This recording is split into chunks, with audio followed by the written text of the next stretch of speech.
Welcome back to After the Ashes, beautiful Altadina's opinionated but well-informed podcast on disaster recovery through a public policy lens. This is episode 14 of season 2. We're recording on the 23rd of April. And I know we've taken a little bit of a break. This is your co-host, Steve. And anyway. So, all right, there we go. I It tried was to do going this. so well. It was I going did it so all well, right. Steve. You know, I don't do well when people put stuff in front of me. I'm more off the cuff. That is one way of putting it. So, as you mentioned, Steve, we've been gone for a bit between family stuff, health stuff, life stuff, rebuild stuff, lawsuit stuff, travel stuff. For you and I both, I know a few people have written like, "Oh my gosh, is the podcast done? Are you done?" No. Oh no. Oh no. No, we need to let the story develop a little bit, right? Exactly. Sometimes you need to just give the room a little air, right? Let it breathe. Distance makes the heart Like grow fonder. like an old bottle of wine. So here we are. We're back. And we've had a lot We to talk said that about. last So month ago. I know, We're but it's back true. Well, 3 weeks ago, 3 weeks, or is it 3.5 weeks ago? But here we are. We are back again. And we have a lot to talk about. So we're going to get into it. We're going to get into it fast. And we're going to do our best to, as we keep saying, we've been saying all morning, laughing, we're going to keep it tight. We're going to keep it tight. Okay. All right, people, you heard it here first. Shauna said she's going to keep it tight. Keep it Let's see how tight this is when it's all said and done. So let's kick it off with the media roundup because, oh my gosh, we have there's been so much going on in the press the last couple weeks, the last couple days. I know we have a lot to cover. So I think that I want to start the media piece talking about our friends at Altadena Water Wars. They changed their name. They changed it again from the one you have here. I know. Well, it was La Movida del Agua, but what is it now? It's something like, I don't speak Spanish. I know French. Wait, hold on. I think it is La Movida del Agua. No, Yeah. it's Guerra del. No, that's the name of. I think that's the name of the writer, but not the actual post. No, the writer's Hollis Mulrain from or whatever his name is from. It's another Chinatown reference. It's too good.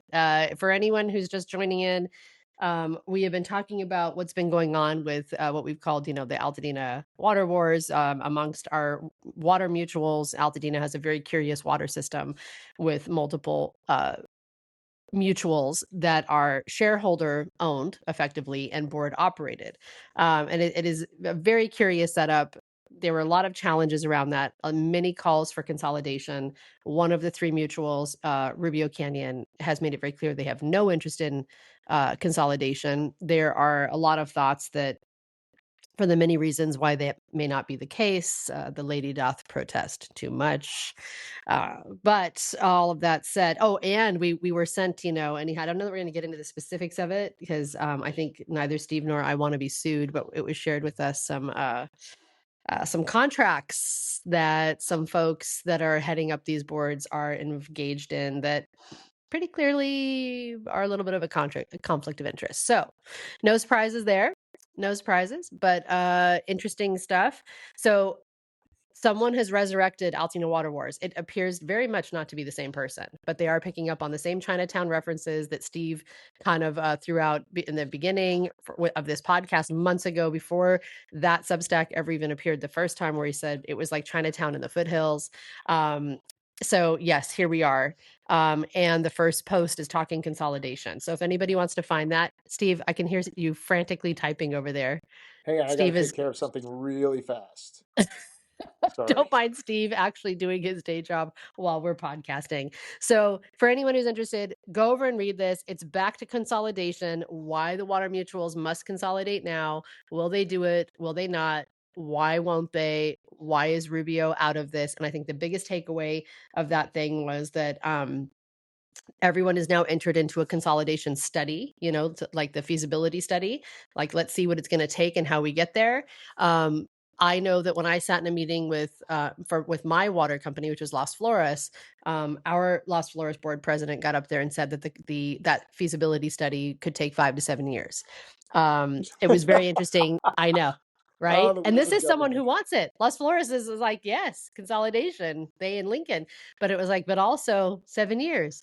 So I thought it was very entertaining to hear that line, and then also to read here in this latest Substack that they were like, yeah, no, it takes like 1 to 2 years. Like, this is a year-long process. This whole like 5 years, 7 years, that's just hot air for people to create more delays. And you have to ask why. Always ask why, right? We always say follow the money and ask why. Who stands to We benefit? all know the answers, Shauna. I think we do too. So, folks, if you want to check that out, I am a co-author on that post on Substack. So if you go to my Substack, you can find it, and it's worth taking a look at. So that's our hyper local news. Other news stories. We were going to touch a little bit on some of our big elections coming up: our mayoral race, our gubernatorial race. Wow. Let's start with mayoral, because that's well, I don't know. Actually, they both have really entertaining bits. I say I've been watching Media Raman trying, and she's I don't think she has a chance, but I do appreciate some of the things that she's brought to light, even if it's too little, too late. I wouldn't dismiss her so fast. Okay, fair enough. Fair enough. I think everybody wants you to dismiss her because Yep. they're deathly afraid of her for so many reasons. I just Bass. It's amazing how historically weak she is, and yet their fear is they're unable to get anybody else. The real question is, does Spencer Pratt even get across the finish line? I don't know. I turning honestly Pratt think into the Steve Garvey, right? They want yep, that protest vote to land in or Pratt. Trump. Well, the protest vote being like people in the Valley, people in the Palisades who are frustrated with the city, who feel the city has abandoned them. I mean, I drive by Langer's at least 3 times a week, and they see CD1, which is the council district, and the mayor have abandoned them, especially in MacArthur Park. There are areas in the city that there's tremendous frustration with the administration, in particular Bass. So Bass is really playing up the whole, if you're a protest, like get people to go after, go to Spencer Pratt, because if Pratt wins, there's no way he wins a general. I was at an event a couple nights ago, and we were talking about this, and it was for one of the candidates, and they showed the polls show Bass, the only person Bass beats in this race is Pratt. So if it's Raman or Adam Miller, she loses. And Raman is the one that scares the machine because she doesn't care. Like, they thought Caruso was going to gut him. I know. He didn't hold a candle to Nithya. Nithya. I know. I have I don't know. I have a lot of, again, there is no perfect politician. She does not, you cannot slide a file across the desk to Nithya. They tried to take her down. And if they were going to get her, they would have gotten her by now.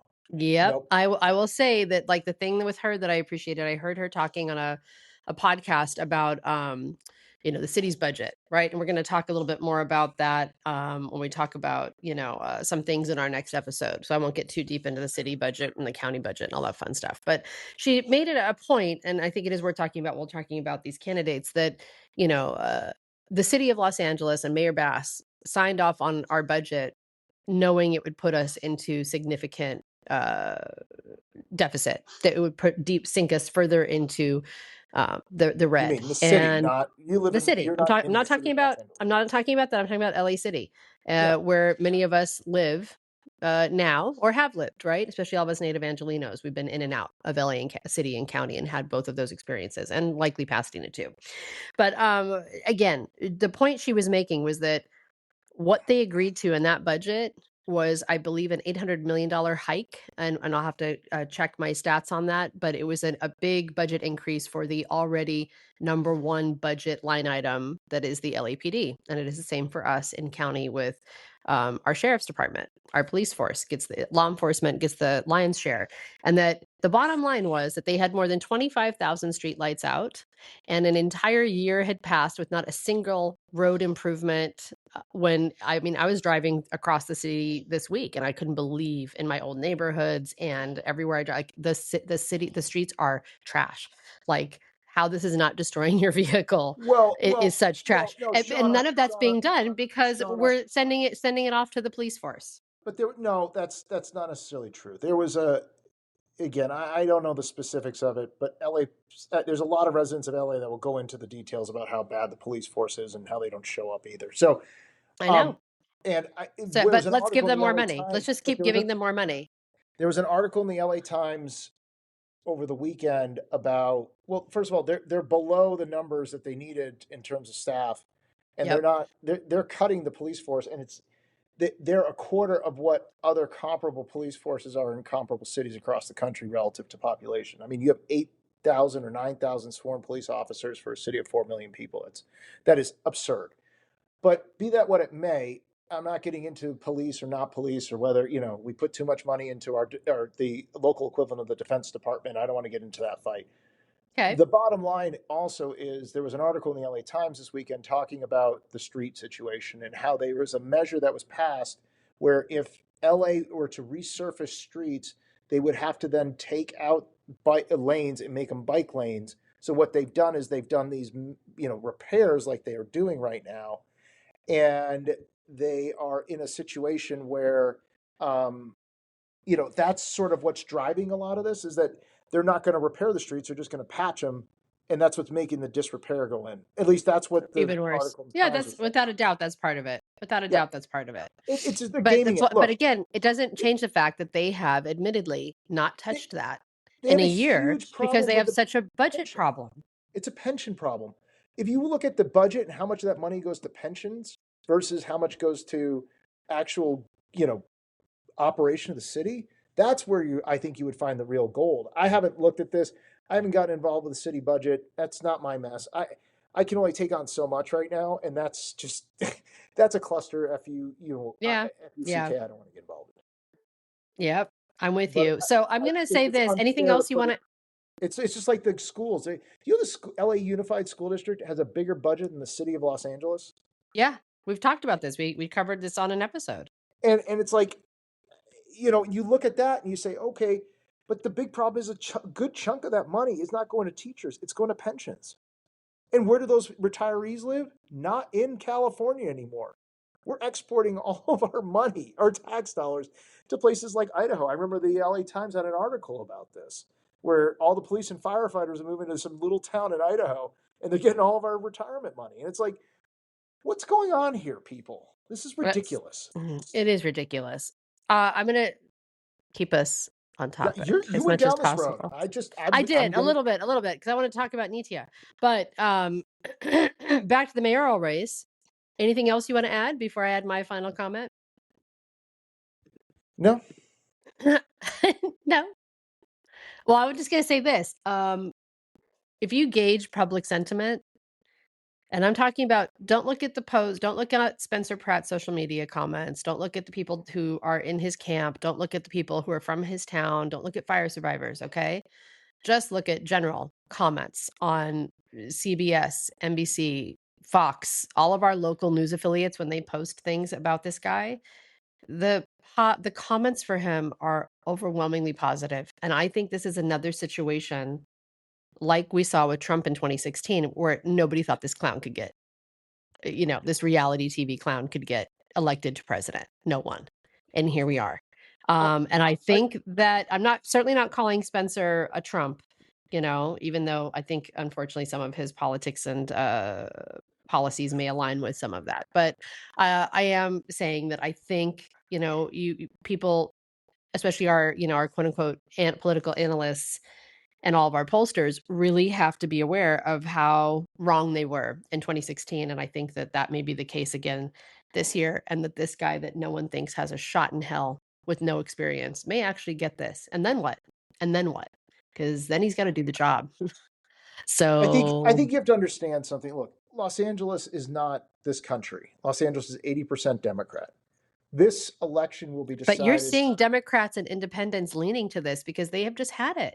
No, And there's a but they're also large. because Nithya scares them because she's a Mm, DSA, and Adam Miller can't get his campaign straight, and he doesn't have the message. The thing that Spencer is doing is he's tapping into the very obvious thing that's going on with this state and this city. We are disgusted with our government. Do you know yep. that the California Democratic Party did a survey? They've been doing their survey to try to get people to leave the election. the approval rating of our government, if people think our state is going in the right direction, is 30%. That is Trump territory, Shauna. That's as Yep. bad as Trump's negatives. Yeah. Like, No, it is that is the bad. I same think there's approval no rating question. It's Donald bad. Trump has. What is going on? And you wonder why these people are getting attention? And yet the ones that should be able to do it, the ones that are trying to take that anti-establishment lane, they don't even know how to fight. The difference is like a Spencer Pratt or even a Donald Trump. He gave people, it looked like he was fighting for something. And right now they feel like, look, I don't care anymore. I just need somebody to fight for me. Correct. And Yep. that's what the desperation is. Yeah. Yeah. Well, Otherwise, I you think rush that's it. into the People are other desperate. extreme. I think that's it. People are desperate. And so let's see where that gets Drive us through Los because we've Angeles. had it. It's a Had it. disaster. It is. No, it really is. There's no Nobody in their sugarcoating it. It right is. mind. I mean, I read Gustavo Arellano's piece about, MacArthur Park and how the city council person down there, it thinks that they're doing a good job. I was in MacArthur. I drove by it this And morning. how? When? It's a Where? mess. I'm sitting there going, what world are you guys living in that you think that this is a good thing? Yep. It's as bad as it's ever been. It's like The Walking Dead down there. It literally is. And I'm just sitting It's there so going, dangerous. And it's been like that. It's been like that as long as I can remember I being in get LA. I that, mean, but it's it's gotten so worse bad. now. It's like the It's gotten city is worse. falling apart everywhere. Okay. Oh my gosh, we're going down a rabbit hole. But I do want to just say, if you are listening to this, and for you too, Steve, go Google the guy in Santa Monica who got permission to dredge MacArthur Park's lake, got permission to dredge. I don't even want to know. Oh, yeah. But then they shut him down. They had the police shut him down at the 12th hour. But they know because they already know that there are multiple bodies down there. Of So, course. And but there goes the homicide rate that has dropped in LA County, LA City this year. but Come on, also, I've how watched The many Wire. I know how unsolved this crimes works. are sitting in there? How many unsolved crimes are there right across from when you're hanging out at Langer's having one of the best deli sandwiches in the city? So let's talk Season 2 of about The Wire is all I got to Oh, say. exactly. It's the headlines or the storylines just write themselves. Let's talk about the other big race, right? We need a new governor because ours was going to be the president. So, because And he's great not hair going to be the don't care. president. No, Great no. hair don't Well, care. So let's talk about the gubernatorial race. Oh my gosh, Swalwell. So everybody knows about Swalwell now. We don't have to go length who? into Swalwell. Exactly. Last time we were on here, we were talking about him like completely blowing that visit to Altadena. If for anyone wants a laugh, like I got served after the whole drama and implosion. I got served a video of him with his wife. It did not age well. I saw that. George Santos put it up of all the people in the world. Oh my gosh. We've got Mahan, MAGA Mahan. Apparently people are calling him MAGA Mahan, and his constituents up north are not fans and think that he's in bed with all the Trump all the tech I say the Trump bros, the tech bros. They are probably one and the same at this point. But kind of an interesting thing that we can unpack a little bit. Trump endorsed Hilton, who I shared a stage with at that They Let Us Burn rally. Um, oh my.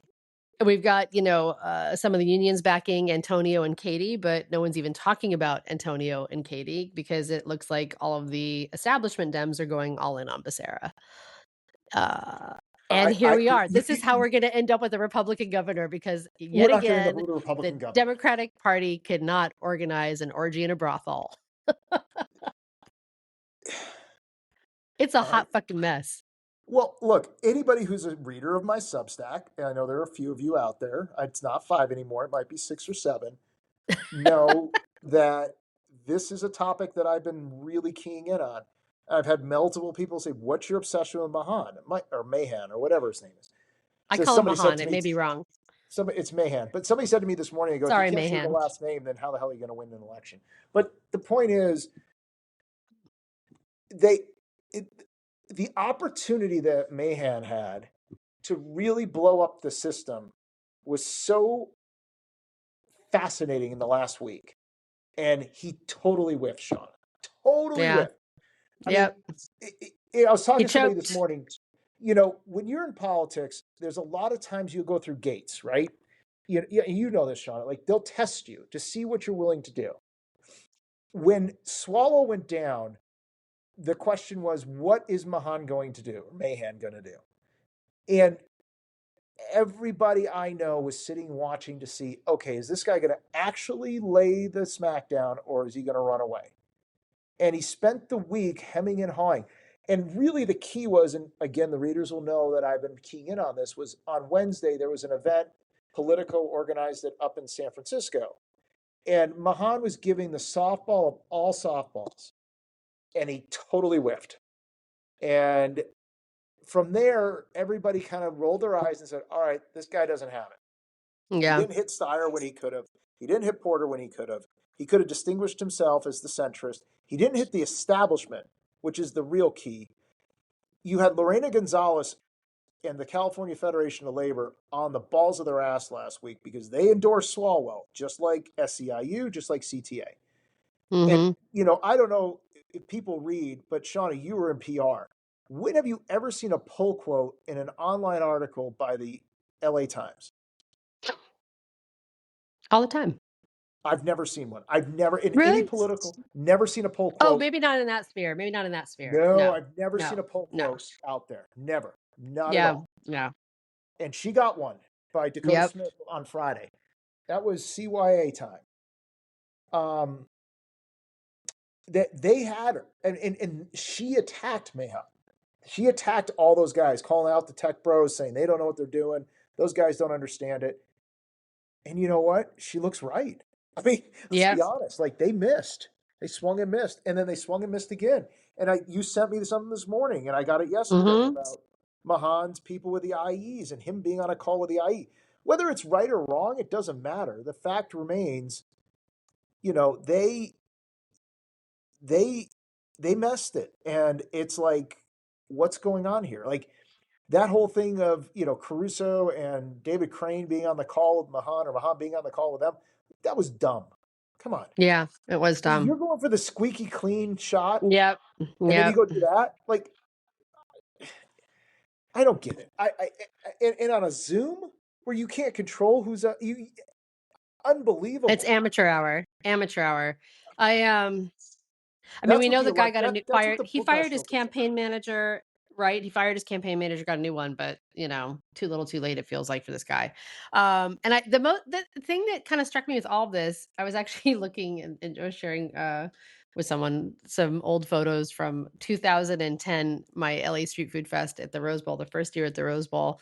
When Tony, Mayor Tony, was one of my judges, and like it was right afterwards, the week he'd had that bike accident and broke his arm, and I thought, oh, this guy's out, but he was not. He showed up, he ate with us, he hung out, and I was looking at these photos, but I think he was not our worst mayor, to say the least, but what I found interesting is that he's not really in the conversation right now. I don't feel like we're hearing a lot about him or from him. Like, he's just like not even a serious contender.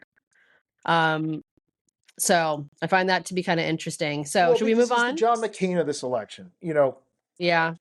So another thing about this, again, readers of my Substack will know. I wrote it in March, but I actually talked to somebody inside the campaign in Villaraigosa's campaign back in December. And, it's an outgrowth of a conversation I was having in DC about Josh Shapiro and Rahm Emanuel on the federal level. And the idea that Shapiro's probably the best of the candidates on the Democrat side. Yep. But he won't get elected because he's Jewish and his pro-Israel position. Like, it's just the Democratic Party is so. Well, the pro-Israel thing is a loser right now. It's just too bad because it's so stupid. You can't win. But whatever. The activists want to make this the issue. They're going to go with it, and I can't stop what's going to happen. But and at the expense of the betterment of the party. So yeah. When we were talking about it, I said, if I was Shapiro, his shot to run is in 28, period, the end. And I would just say, look, I'd use the Moses parable. I wouldn't care. Win, lose, or draw, it doesn't matter. I'm there to make this a better election, and let them go against me because of Israel. Let that be the issue. If that's the thing that's going to take down the party, then let's have that conversation. Because my job is to be the leader and take the country to where it's supposed to go, right? Lead it to the promised land. Again, I didn't mean to use Moses and Israel in the same paragraph, but the idea being like sometimes the great leaders don't get to see the fruits of their they leave it for the next group, right? Maybe it's Shapiro's job is not necessarily to be the nominee, but to bring these issues to the fore. Same with Rahm, and that's what essentially what Rahm Emanuel's doing right now is he's taking all these issues and bringing them to the fore for people to pay attention to. In my mind Mm-hmm. was Antonio is 72, 74 years old. He's not going to be a two-termer. There's no need Gosh, for is him he to be. that old? I Huh? guess, Yeah, I mean, yeah. how could he not be? It's just, I'm always blown away. I'm Yeah, blown away well, by my own age. But yeah. so for Antonio, the play would have been be a one-termer, say I'm here to transition us from where we are to where we're going to go. And because I don't care, I'm going to do the things that are right for California. And my job is Yeah. to be that bridge between this generation and the next. Because that's really Mm-hmm. his sell, right? That's the opportunity, right? Yeah, absolutely. That would have been the thing to distinguish him from everyone else and say, I'm. It's not about vainglory. It's about capping a career that I've had where I have been a trailblazer the whole time. First Latino mayor of Los Angeles in a very long time. Mm-hmm. He rose up through the ranks inside the legislature, and I mean, he took his hits and he kept on going. And the guy's a winner. Like he's a fighter, and you got to respect that. And that's what California needs right now. Is they need somebody who wants this with every ounce of their bones. Tom Steyer wants it because he can buy it, not because he's the best guy. Katie Porter wants it because what else is she going to do? This Matt is what she Mahan's doing does. it because the Silicon Valley guys came in and said, listen, dude, we need somebody. Can you do this? Becerra was nowhere. He was just like, I'm going to throw my hat in the ring. And oh my God, now Newsom's people have nobody else to go to. So they're coming to me. So again, and I'm not knocking Becerra for his capability. I'm saying, think about it. If he was the candidate that they're making him out to be right now, he would have been there from the start. And Antonio's the same thing. The difference is Antonio is older. And, Mm-hmm. you know, I said that's why he should have done the Moses thing. He should have taken the 4-year thing. The fact he did it last week made me smile because I was right. It was just he was 4 months too late. But Yeah. as we're going to hear about with our supervisor in Washington, par for the course in California politics. Right. It's true. So speaking of all of that, let's talk about that. The other major news piece that dropped, actually, was it last week? I think it was last week, was this Politico piece that was Oh, that LA Times then echoed, right? And it was a takedown of the recovery that, it's like that everyone's, busy saying, like, especially Barger on social media and at events, that everything's great. They expect the federal money is going to be here soon. Everything's so great. Everything's going fast. Anything that's not going federal fast, it's money's not because over here. exactly. It's because FEMA, EPA, Trump didn't send the money, the feds didn't send the money. That's why. But I FEMA's won't not the get into money. that. We want I HUD money. We don't want FEMA money. The 35 billion is not that FEMA. that and and it really put it out there. I was going to say that there's a lot of frustrations still simmering on the ground, and as I said this in our group, and I'll say it here, it's we are long past the kumbaya phase of the recovery. Like, the neighbors are getting edgy with each other, people are getting frustrated with especially with what's going on with all the shady contractors and shady dumping, and but just even, neighbors getting on neighbors about, what's happening on their lots beyond encroachment issues and all of that and construction issues. It's also like, oh, well, now that it's been, more than a year, and don't know when you're if and when you're coming back, because more, at least half the town, we know right now, half the town is in limbo. They don't have enough money, they don't have the ability to do this, they don't know what they're going to do, or they know but they don't have the money, or they know or they have to wait to get through the lawsuit. Bottom line, half the town is stuck right now. I'm one of those people, right? Gotta wait it out. And that means lots are just sitting. So now people who are getting back in their homes, we've got 43 new homes rebuilt in Altadena to date. And you got people, and all the people who've remained in the community are like, well, clean up your lots. And of course, all of these folks who have these lots are like, fuck you. Have the county clean up my lot. Like, I was just having this conversation today. I think when, and with my what buddy was money? telling me about his neighbor who's asking and saying, "quote It's a fire risk," and it's like, What fucking fire fire? risk? Really? We already have that problem. I mean, Exactly. Like, like, what? You're afraid you're gonna have a wildflower, grass fire? Come on. and And also, if you're that concerned, go help your neighbors. Go clean it up, because there's probably a reason they haven't. Yeah, the frustrations are rough. I mean, we even had, we still have the illegal dumping happening left and right. Like I said, with the shady contractor thing, there are multiple sting operations going on right now. There's so many unlicensed or improperly licensed contractors operating. We still have all the questions around the cleanup and the community safety swirling. You've got all the, the same thing happening for standing homes, our schools, our commercial districts. Gosh, let's see what else. Like, we just Passover just passed, right? So, I was noticing that, there was even some anti-Semitic comments came up in our group. I couldn't believe it. Like, these are people who've been longtime members of our group, and that was happening. And like I said, I think that frustrations are really starting to boil over. And I think that, we're not even at that inflection point yet, but we're headed It's what there. happens when you don't have leadership, you don't have vision, you don't have a strategy. Correct. And everybody's Like, sitting where's our around Marshall like, Plan? huh? Where's our Marshall Plan? Where is it? Still waiting. I've already written it. Nobody wanted to listen to it. Everybody fought me, especially over at the the Eat and Fire Collaborative. So, Well, guys, I think it's you're important supposed to to be the note. ones to do this. Where are you? Yeah, I think it's important to note with that, it's not necessarily everyone in the collaborative No, being but there are opposed to people things. there that were able to Yeah. kill it. And you know what? Yeah. There was a plan. There was a plan. Yep. And There was a people plan. decided that they knew better, and Oops. their Mea desires, culpa. their agendas won. So, okay, you know Well, and what? we've talked about this. Whose Show us agenda is that? I think it is the nonprofit political agenda. machine. That's what it is, because Yeah. that is, people don't recognize, we've talked about it in the past, your nonprofits are a multi-billion-dollar secondary shadow government with its own But interests, its Shauna, this is own people who don't live machinations. here, who are making these decisions, who are killing big, opportunities for us, and Yeah. unaccountable to the community. And you know what? It's my attitude is, you know what, guys, you have such a great plan. You figure it out because we gave you the chance, and you decided you knew better. Then you stand up and show us what you got because I haven't seen it yet. I don't think anyone has anything. And I think if nothing evidences that more than the No, there's a um plan, Shauna. There was a definite plan. No, they knew what yeah, they wanted. They have a specific plan, and they're trying to get their well, money for for their their own plan. agenda. Huh? Correct. For their own agenda. For their own agenda. That's not ultimately not about the Doesn't town matter for or the rest of benefiting the the town. town. No, Nope. they don't care. Can we talk briefly about this New York Post story that said thousands of permits approved after Trump executive order? I was like, what? I was like a dog trying to understand, like, what are you talking about?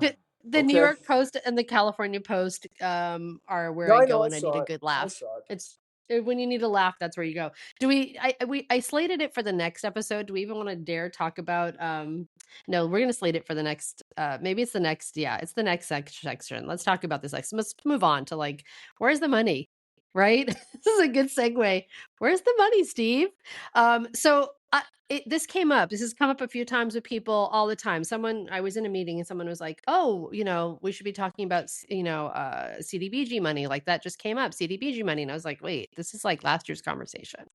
Like, I'm glad people are having these conversations. I don't say that to be dismissive in the least. I'm glad that people are having the conversations, but it is one that has kind of shifted. As we've discussed here at length, the CDBG DR money is not coming.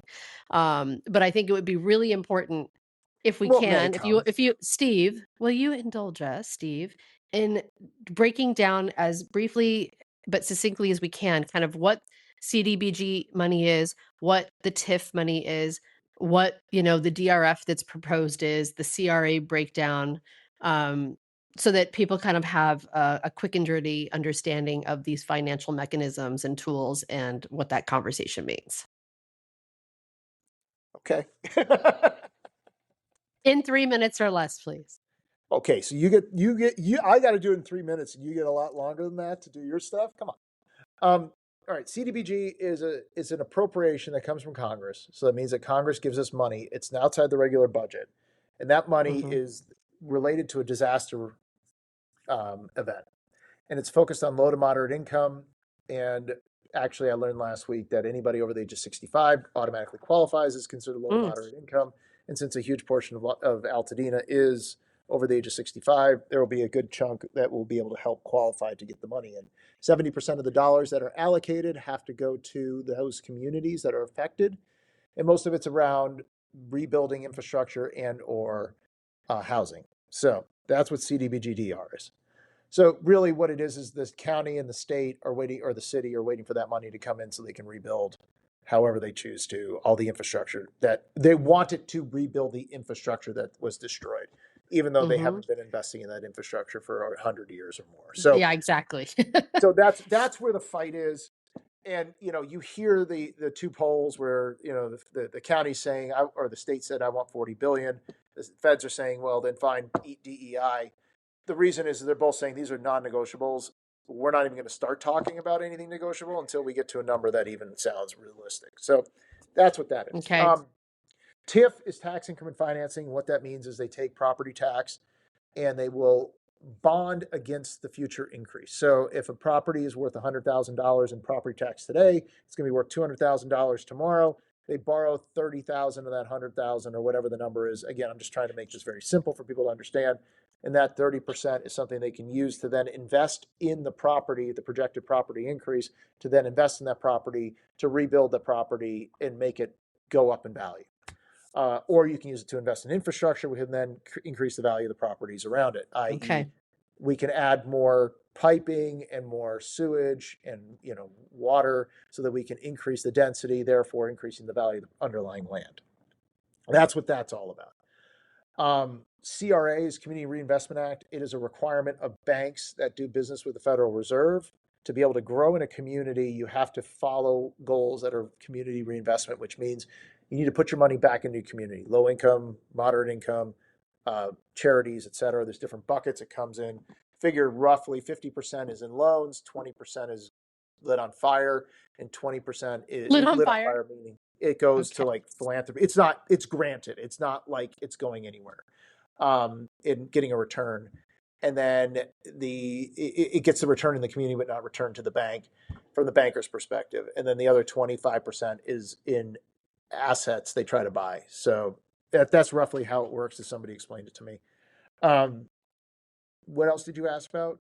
So also about TIF money, CRA money. CRA money. Yep, we talked about that. Okay. So and I think those are your main buckets. And then the disaster investment fund, which we came up with. Exactly. Which is a model where we were basically saying California has 15% of its overall income tax revenue comes from capital gains. And so if, let's just say, I think it's 15%, or we get 15%. Either way, the number works out to about 15 to 20 billion a year comes into California. That's income tax based on capital gains. So, you sell your shares in a company, that's a capital gain. You sell your house and an asset appreciation or your business, that's a capital gain. So the idea being that in California, federally, we treat it as a different tax category. It's taxed at 20%. And instead of regular income tax, in California, we treat it as income tax. So what I said was, well, since capital gain, if I was an investor and I had to take my money, I could either take it out of California, I can reinvest it in California. I could pay you the tax today, or I can defer the tax for 7 years and then allow that money to grow tax-free, essentially, or deferred tax, and then use that, pay the tax in 7 years, and then keep rolling over the profits. That becomes an investment tool to keep money in California. And, one of the big fears we have is that money is going to flee California, especially with things like the billionaire's tax and other things that we're talking about. So it also gives us a chance to catalyze some money and see if investors in California want to invest in California. So what if we did and raised, say, $5 billion a year, and we can bond it so there's no cost to the state? There's a way to do that, the way that you structure these types of opportunities. The idea being, bottom line, is that we can take the money that otherwise would be just thrown into the general fund, and we can monetize it and put it back into invest in our communities and allow investors to keep their money in California. So it's like a double whammy. So that's what we were trying to get to with the disaster investment fund. There's a lot of interest in it. I was going to say, why isn't everyone all over this? Because of Gavin. Why is this not? Because why is this not 797 the number one? Got killed, and nobody wants to take it. take this on after what happened with 797. So they're waiting for the next administration.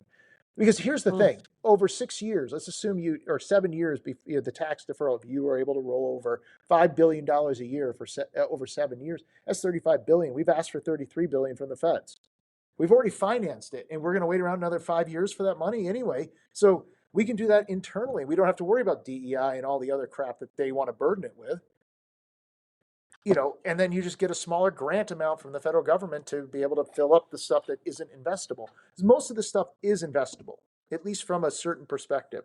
So, and that's what the battle really is about. Is it going to be a grant or is it going to be investable? We have the same problem. I don't know if people are tracking. I don't think anybody is the same things happening with the Olympics and the car-free Olympics right now. And so Metro has gone and asked for $2 billion worth of grants to buy buses for the Olympics, saying we need to have all these extra buses.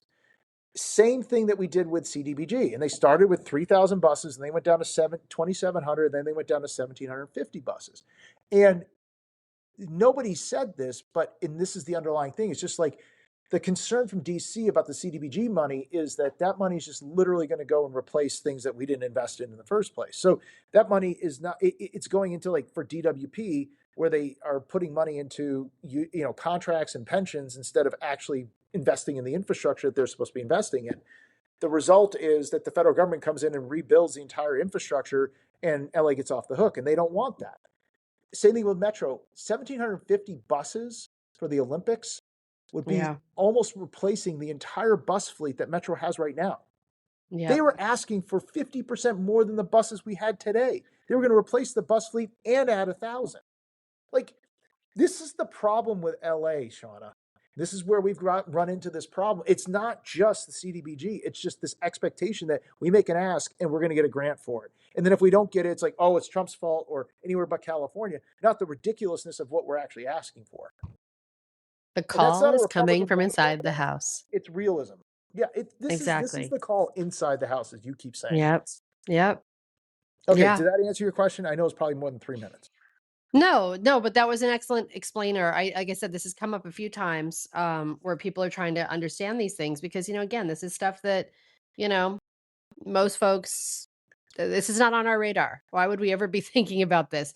But now we are, especially those who have been heavily engaged in trying to support the town's recovery, including, a lot of people I know doing the kind of work that I've been doing. We're all doing our thing in our own corners and through our own channels. As I keep saying, everyone has a role to play. In the government space, they call it FSL, all right? Federal, state, local. And what you need to do is you need to have people who can speak the languages of all three, right? Right. Because they're all having to interact. And what you're seeing, the tension that that everyone is seeing but nobody's explaining, is that the federal, state, and locals are not talking to each other. You think this because they're all political and they should have relationships, that they should all be interacting. But I think we saw with Eric Swalwell, what happens in DC doesn't translate to California, or so they say. And I think, you also have I don't buy that, by the way, but I think you have more of this misalignment where I've been in DC and I've talked to statewide electeds or office holders, and they have no idea what's going on on the ground. I've talked to people in Sacramento. They don't understand what's happening necessarily in district. Congress, same thing. Like, they go to certain people in these districts that they talk to, but they're not getting the full picture.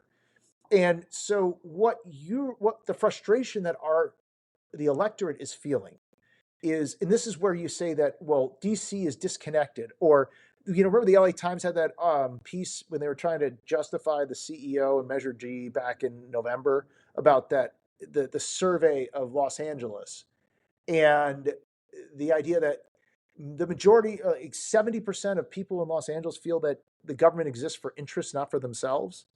It's because the interests of the groups that are communicating with the electeds, and there isn't that translation between the different levels. And I think that's what when you're talking about that tension, that's the essence of the tension. And how do we get beyond it? You gotta have people who can speak the different languages. Right. No, but not just yes. But not just that. It's also getting correct. Okay, this is what you want. Now here's what you can realistically get. Not, I'm going to just ask for it because that's just what it is and it doesn't matter. No. Like, people need, like, that's what we did from the start, Shauna. Like, we said, this is what Trump's going to say.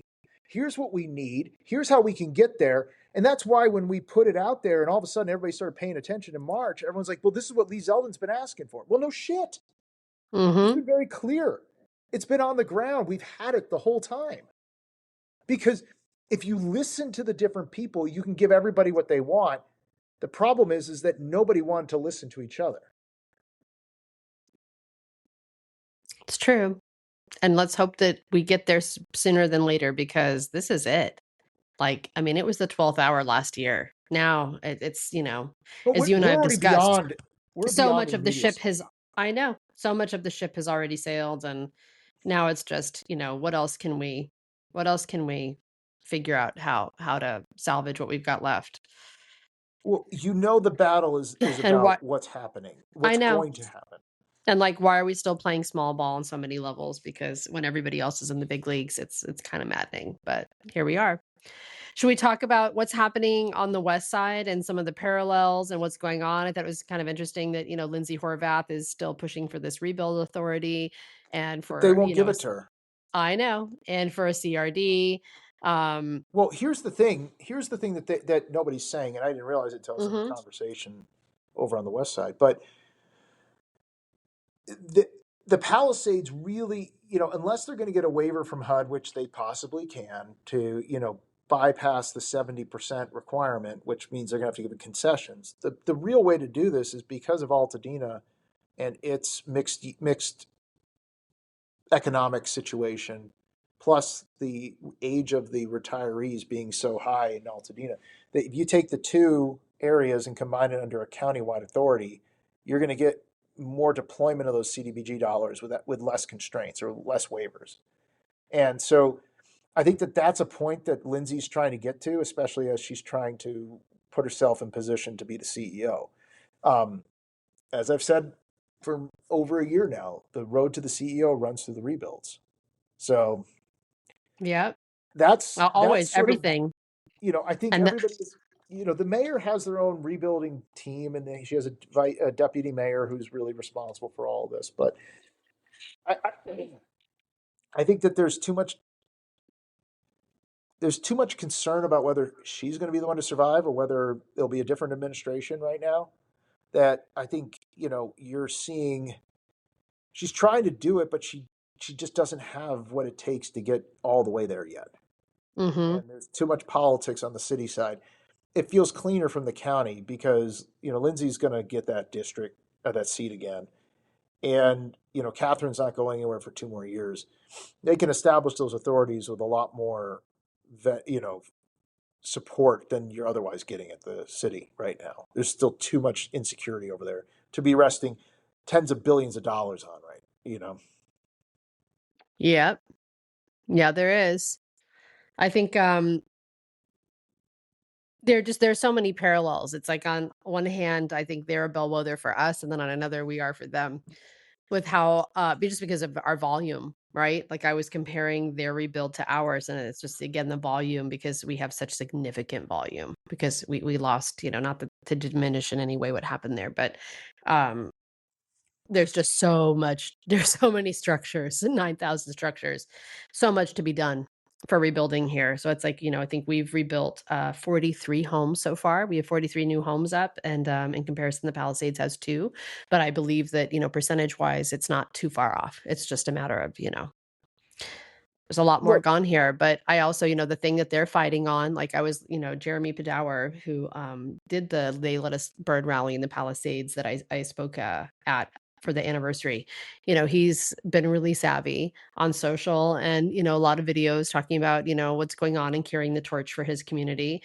And one of the things that they're really pushing against is the sales tax on the rebuild, that like the state is going to make stands to make $1 billion just on sales tax on this rebuild. And like, cool. So it's, it's a great money making mechanism to burn down, and then you have to rebuild an entire town on multiple levels, right? How many well, times have we talked about the booming disaster economy that everyone but the fire survivors is getting rich off of?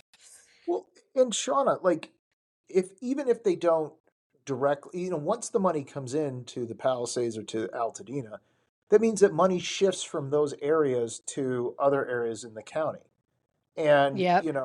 or the city, and it's just, this is just a money grab. Look, I've been told that a couple of the districts in the county are saying, well, we have a disaster too. We have an economic disaster, and we need to be getting money too. We need to be shifting money from where Altadena is to our districts. And, everybody's sitting there saying there's all this money coming in, and that is why I really wanted to bring a mechanism in place where we can bypass both the city and the county, because I think that, Yep.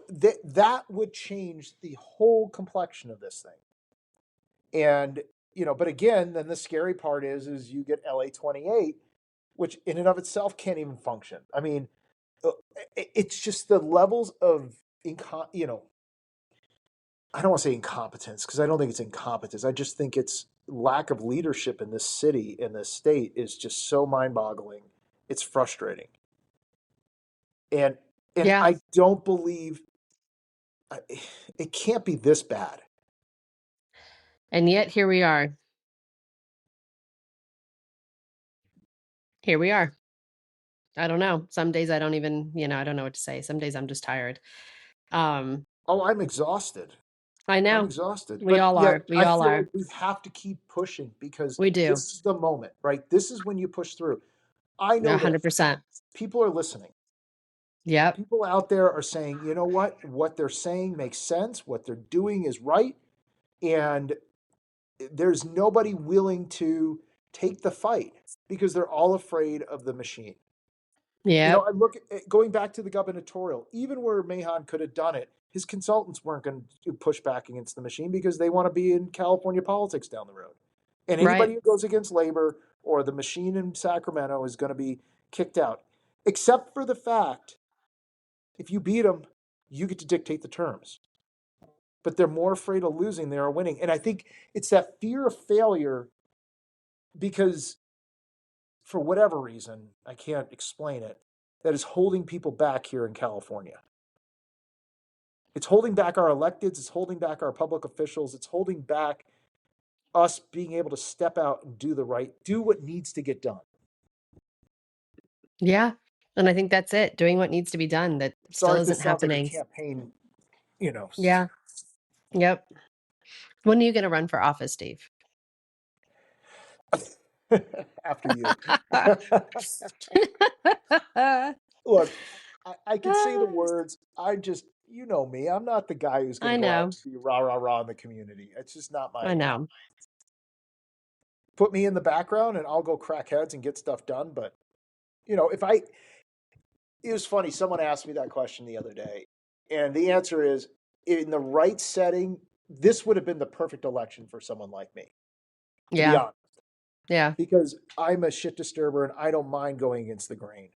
But in 4 years, if I was running for governor, for instance, the situation might not be the same.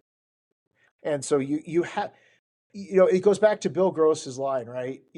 Time, you got to have the product, you got to have the team, and you got to have the moment. And you can't control the moment. I Right. mean, It's look at true. You can't. Antonio. Look at Antonio, right?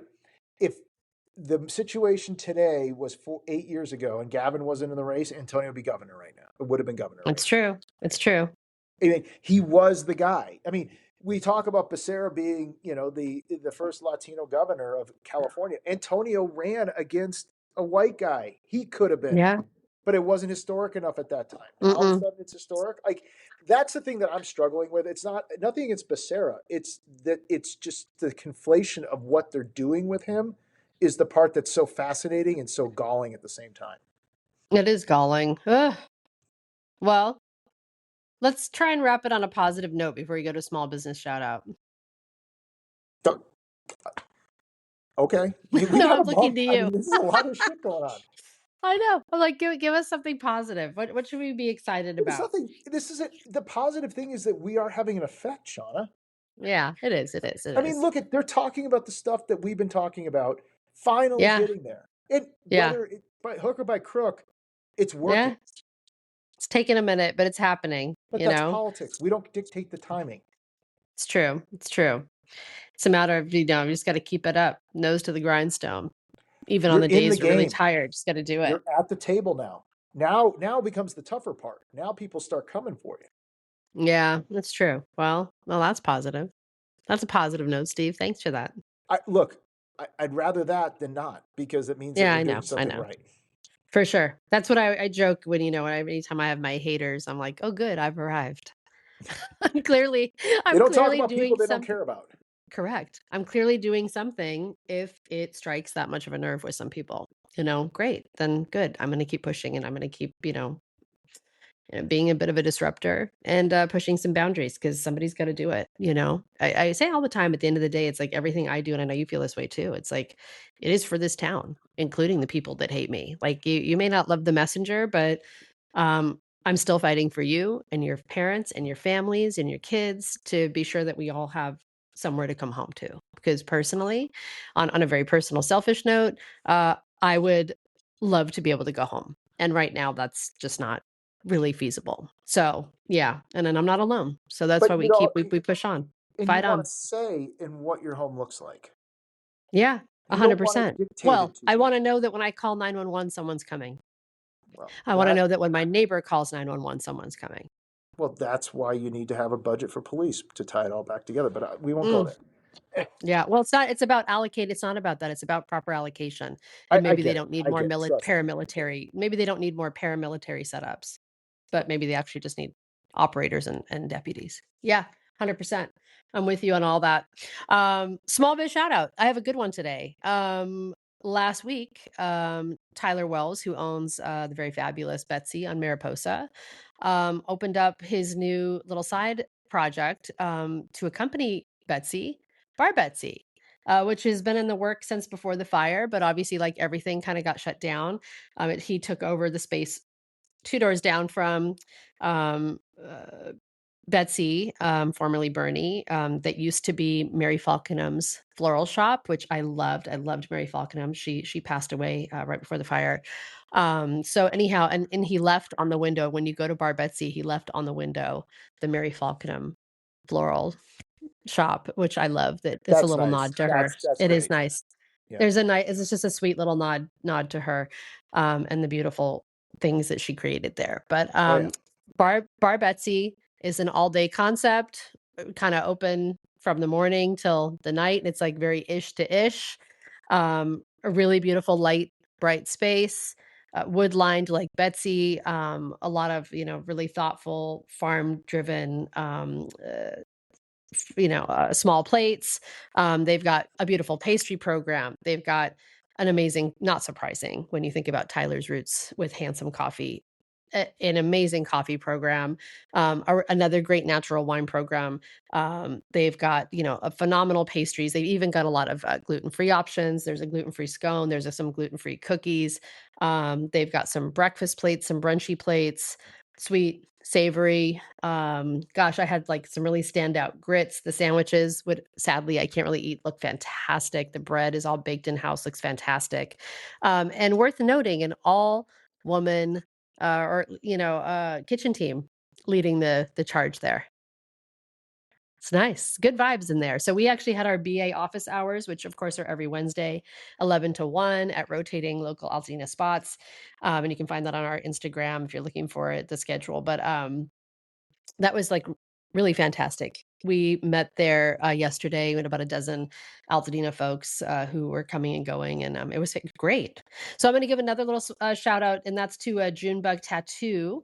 They were located in the same little plaza as Pizza Venice, which sadly, was decimated. So they've relocated to 4315 Eagle Rock Boulevard. They're another woman-owned collective. They do beautiful work. I see all the time people getting like beautiful Altadena remembrance tattoos there. They run a lot of specials, and I just want to give them a shout out too. So that's it. Awesome. That was the shortest Yeah, shout out we have. Okay. I know. All right. Did we hit an So hour? until next time. Yeah, All we right. just nailed it. We Hang on. nailed Wait, it. wait, wait, So wait, wait. What's our new tagline? Hang on. well, we have a few, but we were joking that our outro should be, don't forget that you heard it You here first, heard because it here first. because everything that we talk about here, or Steve writes in his Substack, or I'm discussing in our group, somehow lands, out in the universe, not long after we do. So yes, don't forget that you heard it here first. What is it? What do we always say? We left the world of coincidences a long time ago. Yes, we did. So until the next time, thanks for listening. We appreciate you. If you need us, you know where to find us. Indeed. And we'll see you next time. Bye now.